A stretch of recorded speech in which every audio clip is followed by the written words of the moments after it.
Today we talk Bad Boys for Life and another bad boy, Robert Downey Jr. as Dolittle, right now on Critical Mass.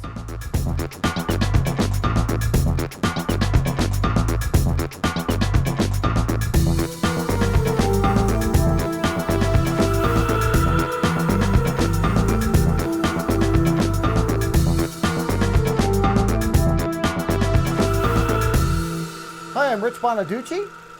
I'm Patrick from Patrick Beatty Reviews. New guy here. Tell us a little bit about you and where people can find your stuff. You can find me on YouTube or just on my website, patrickbeattyreviews.com. Me and you met at FanX, and we were talking about Iron Man, and from there, it was kismet. It worked out just fine, and yeah, I'm on this. Thank you for having me. And now we're talking about Dolittle. Eventually. I'm with Fox 13. Obviously, you can find my stuff on Critical Mass as well. But before we get to Dolittle, let's talk about a movie 17 years in the making. One last time. Yeah, right. I think One Bad last Boys for time. Life. Will Smith, Puppy. Martin Lawrence. They're back. One of Yeah. them's fit. Okay, so yes, 17 years later, we've got Bad Boys for Life. And basically, Will Smith's past has caught up with him. And now he has to deal with, I don't want to spoil it because a lot of that stuff was not in the first couple of films. So only 17 years later, and you get a Bad Boys sequel. Martin Lawrence is back with Will Smith in Bad Boys for Life. Mike, we got more time behind us than in front. Man, please. I'm gonna be running down criminals till I'm 100. Not me. I'm retiring. What happened to Bad Boys for Life? It's time we be good men. It's Bad Boys for Life. Who in the hell wanna sing that song? So going in, had you seen the first two films? No. So I hadn't seen the first two, but you know, He's when a you hear the youngin'. song and you kind of know what you're getting into when you've like I've watched Lethal Weapon, I've seen movies that are like this, you know, that are in the sphere, but not necessarily Especially with like the Michael director. Bay's Bad Boys. You know? Yeah, you know what you're going in for. And did you get it? I got it. I think I got most of the stuff. There's a few like inside baseball stuff that they had that was for the fans that have seen the first two, which obviously you need to build on that. Sure. But for 17 years after, they really made it easy for somebody that doesn't know anything to jump into and really like. I had a fun time with the movie. It's like what you said. It's not Citizen Kane, but it is a really good watch. That's right. For January. But you know what? I have seen the first two, but I only saw them once.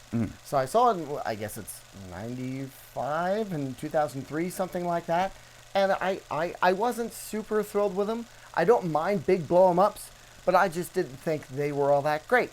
You know, that they weren't, I mean, like, Tom Cruise's Mission Impossible stuff is not deep either.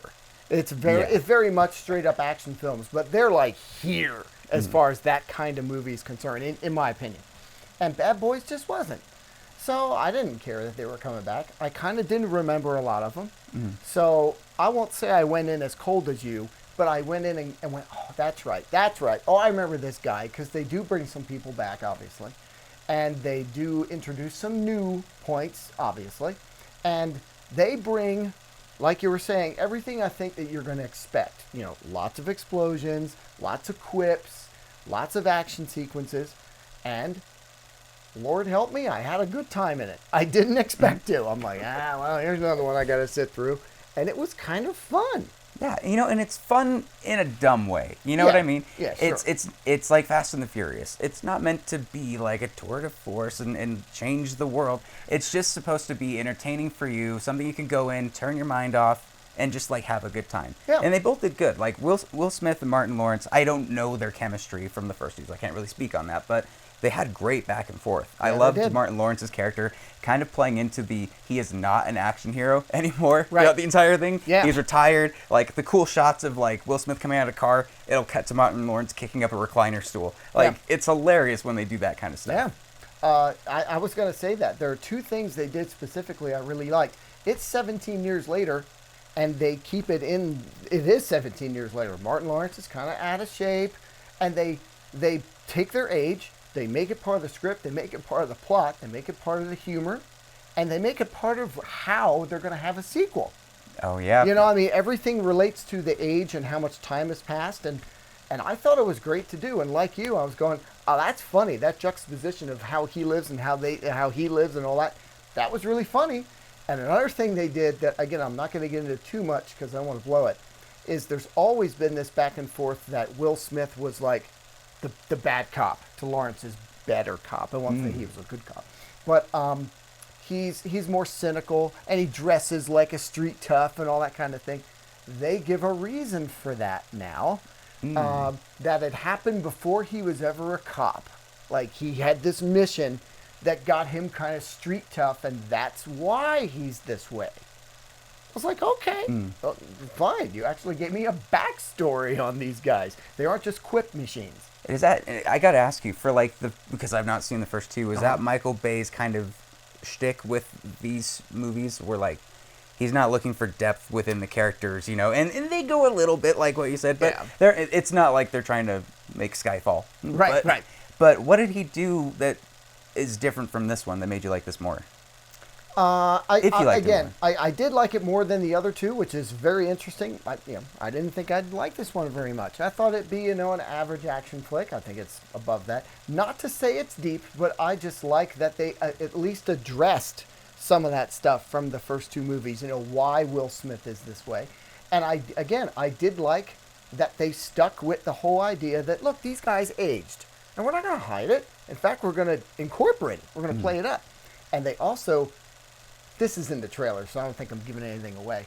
They introduce a new pack of characters called Ammo, and they actually were pretty good. There were a couple guys on that team I went, I could follow these guys for a movie or two. And so I have a feeling, not only based on their age, that they're aging out, but they have kids and that kind of thing, and now they have this new team. I have a feeling they're already talking Bad Boys 4. It just came out this weekend. They're already talking 4. I have a feeling that fourth one is going to be like Star Trek Generations. They're going to have both, and they're going to pass it off to these new guys. The new guys aren't just nobodies either. Like, Vanessa Hudgens is one of these people, and she actually does a pretty good job in the movie. Yeah, she does. And they have a High School Musical joke that is very apt, and it worked too well for me. I was like, that was perfect. And also Paolo Nunez, the head of that Ammo group. Like, I would love to see her in a lot more projects moving forward. I didn't think she'd have a lot in the beginning. You find out that this team is kind of like babysitting Will Smith and Martin Lawrence. Like, whenever they're in too deep, they come in to help. I loved it. And I also like the big dude, Alexander Ludwig. He plays sort of a pacifist computer type. And again, they give him a little bit of a pass. But he delivers some great lines, too. I will say this. I kind of thought Martin Lawrence was going to be a little bit of dead weight in this movie because he hasn't been doing as much as Will Smith has, and all that. But thank goodness he was in it, because he provides a lot of the heart of the movie and the punchlines. Yep. Because Will Smith, a lot of the time, is the heavy, who's got this past, and he's kind of the bad, cynical cop to Lawrence's more good-natured, optimistic cop. And that's a pretty good mix, like you were saying, pretty good chemistry. And like you were saying, I had a good time. I mean, almost despite myself going, I ended up having fun. And if you can win over some folks who've never seen it, or who have seen it and weren't that thrilled, that's pretty good. And so those are two people that are your target demographic for like attracting new people to get a fourth film. That is going to be tough to name because you went ahead and gave this one Bad Boys for Life. For reals. For reals. So you had that idea. Somebody else said Bad Boys Forever. I can't think of any others. Yeah, I think it would work. But you know what? I also Too bad, think... two boys. 4. Bad Boys 5 Alive. I don't know. I'm thinking ahead. But, okay, so you hadn't seen it and liked it. I saw it, wasn't that thrilled, and liked the new one. So I think the folks who already like Bad Boys are going to be going, this is my cup of tea. This is just what I wanted to see. My guys are back. The chemistry's there. The stunts, the stunts at the time were good. Yeah. These are up here now. They are good. So I have a feeling that fans are going to eat it up. I agree. I think that it's built for the built-in audience that have already seen these, and they're going to think this is their end game. Like 17 years, build up, finally they get this thing, and it's going to explode and give them new stuff. if you had to give it a grade, I don't really like giving grades, but sometimes I'll do it. But if you had to, what would you do? If I'd probably go 7 out of 10. I think this is a solid film. Again, don't go into this thinking that you're going into an Oscar contender or something. Just go in and have fun. Bring your friends. It's a movie that you can hoot and holler in and have a good time. Yeah, I'm in the B minus range. I mean, it's not, again, and when I grade that way, it's a B minus for that kind of movie, right?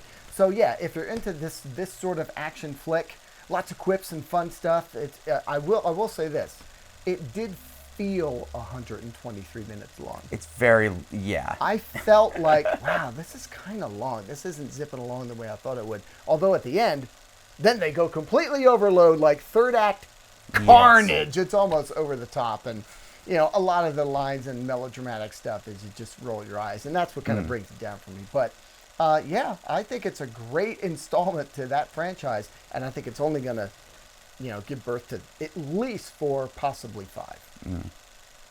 Well, moving away from Bad Boys for Life, we got to talk about Robert Downey Jr. Now, as far as January goes, his new film Dolittle has come out, and I don't know, did the movie do a lot or do little to make you enjoy the movie? Oh.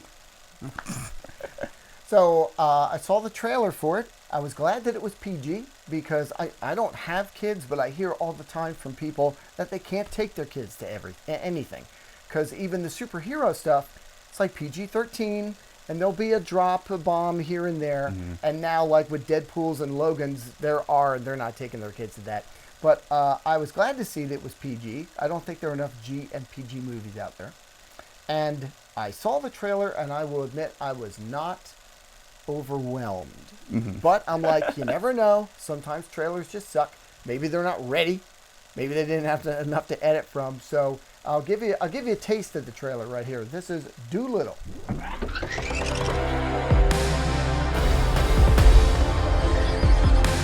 We've no choice but to embark on this perilous journey. Everyone pack your bags! You can talk to animals. Yes. I hear babies cry. I watch them grow. They'll learn much more than I It's okay to be scared. know. I think to myself, Hello, Beatty. Hello, lunch. This is very bad. what a wonderful world. Somehow, we just belong together. I'm coming, Doc!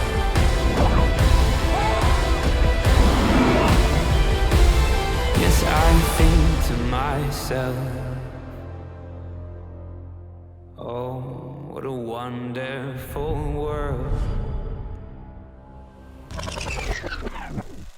Oh, this movie. I think I'm going more easy on it than a lot of critics. And we've already seen a lot of reviews come out that are comparing this to Cats already. Yep. It's the same studio. Whoever is working at Universal that greenlit both of these movies is fired. Like, they are not working there anymore, or they won't be next week. As of this recording, it is 17% on Rotten Tomatoes. You see, and that, 26 I think that's a on little Metacritic. too much, but here's why. I think Too the much, movie- too high? It was Or too bad? too low. Oh, it's okay, too okay. low. Wow. Because I think that at the end of the day, there was intention in this movie, and I saw intention to try to make something like new and I don't know. Robert Downey Jr. Whenever he's in a role, and whether he has a lot to work with that role, which he with this.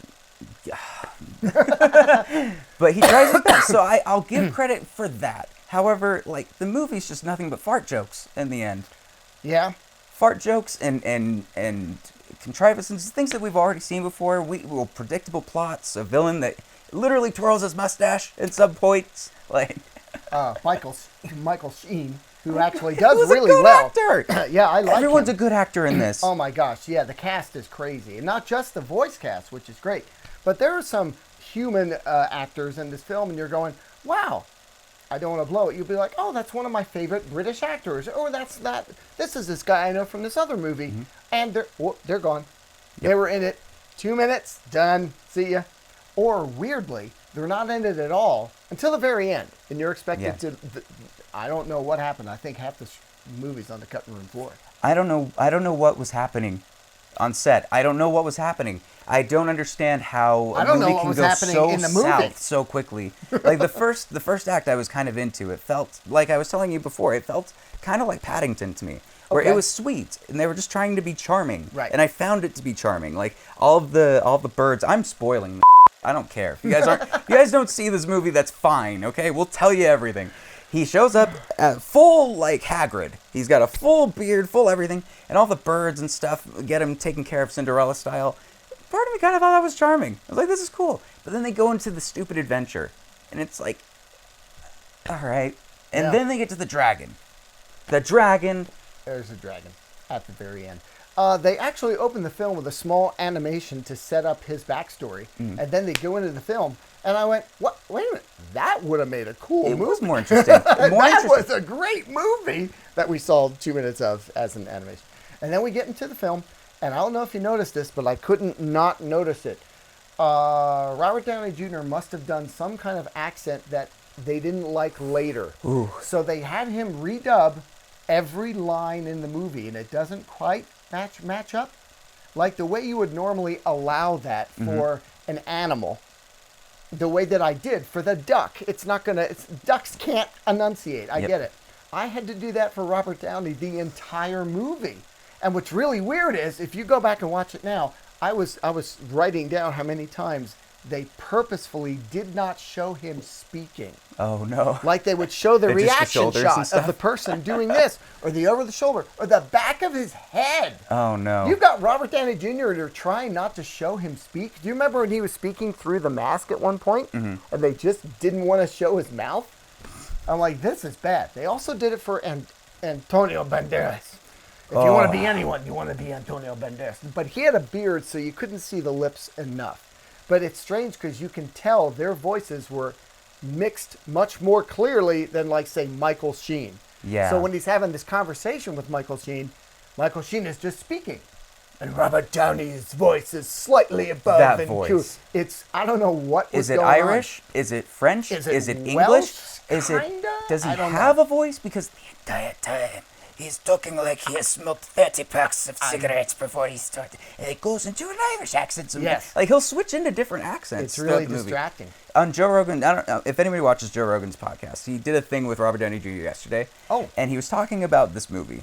And after seeing it, I have to laugh because he was saying how he felt the same like inclination to tackle this like what was with Iron Man. Okay. And he saw a character that was like, this is unique, I can jump and tackle this. And I don't know if maybe the director just didn't really know how to handle special effects. This director is not known for like big budget special effects films. It's clear there are problems with that. Oh, yeah. But for your next film after Endgame to be Dolittle, I just am more puzzled than anything. I am too. I like him as an actor, and I think he gets really confident and then tries The Soloist. And you go, what are you doing? And then he goes back to make him and like he does Spider-Man. Sherlock Holmes. And okay, that makes sense. And then he goes, I'm going to try Dolittle. Bad idea. Or I'm going to be Dolittle, but I'm also going to be Sherlock Holmes.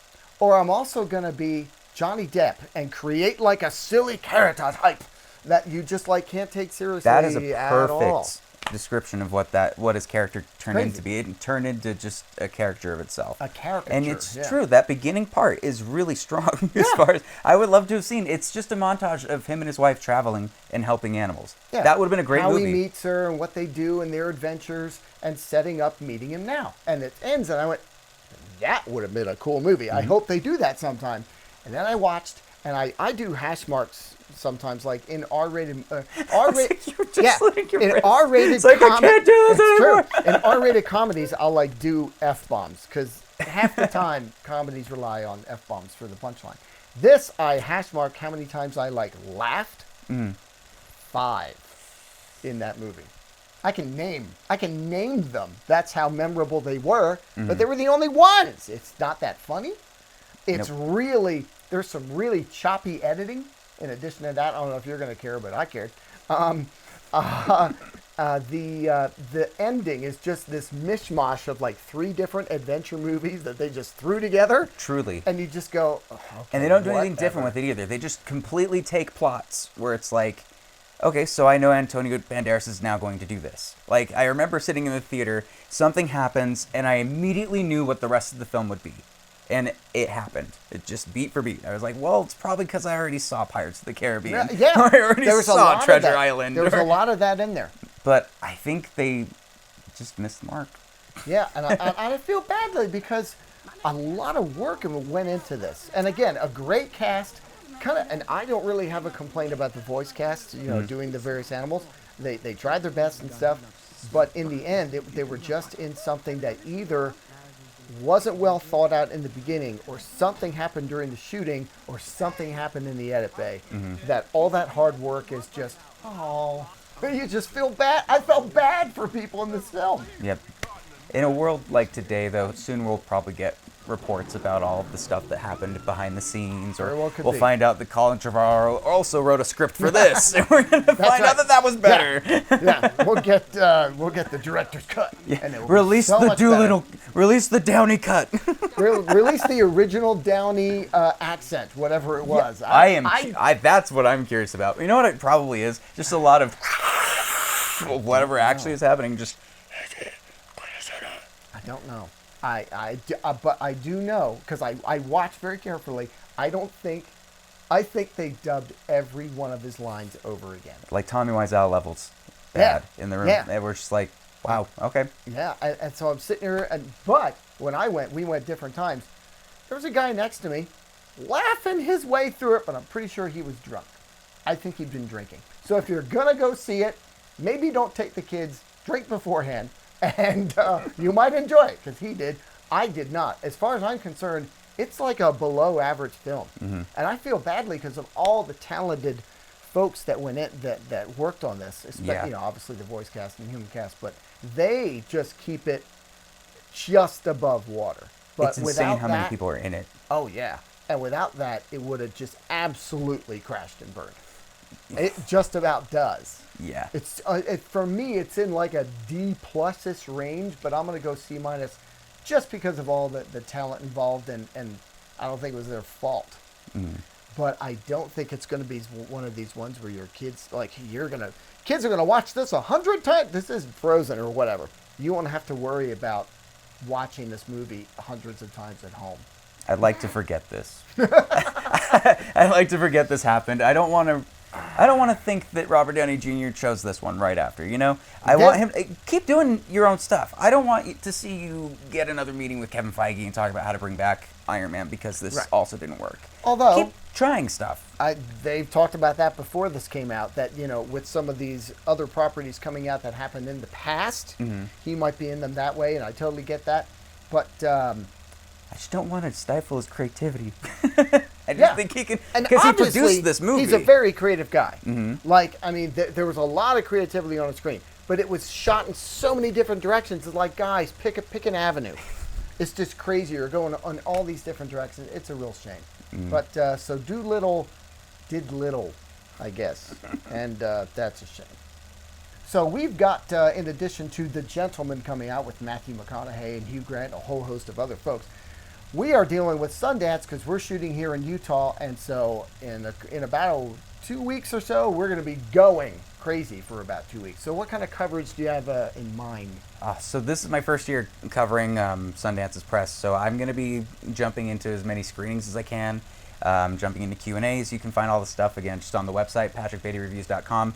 I doubt I'm going to be able to get video reviews out quickly, so it's going to be written and shot out as fast as possible. Okay, well, that's cool. Do you have a number in mind of movies you plan on trying to see in about 10, 11 days? Yeah, that's the thing. Like, I'm prepared to do a Black Friday Best Buy camp out behind the theaters to make sure I can get into some of these. So I think this will be just feeling out what Sundance is like in that perspective, and not just celebrity stalking like I do. Because I squeezed in 47 films. Wow.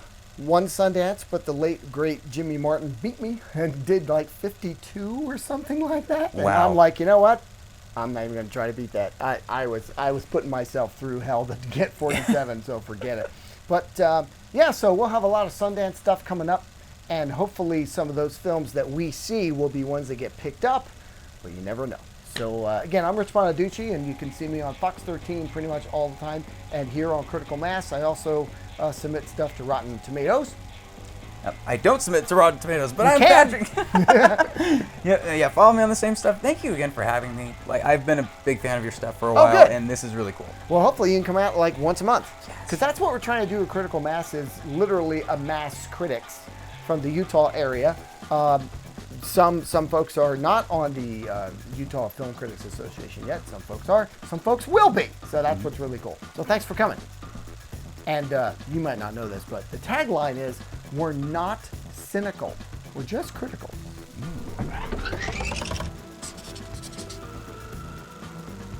Despicable Me. It's so fluffy, I'm going to die. I'm gonna die. I can't breathe. Scarface. Say hello to my little friend. Hello. Okay, here's my feedback, maybe a little more threatening. I'm not threatening my friend. I mean, he's got a big gun, and it's the climax of the movie. He's nuts. Oh, I got it. Bring it. Say hello to my little friend. No. With me. Okay, stop. The best. This is a family movie.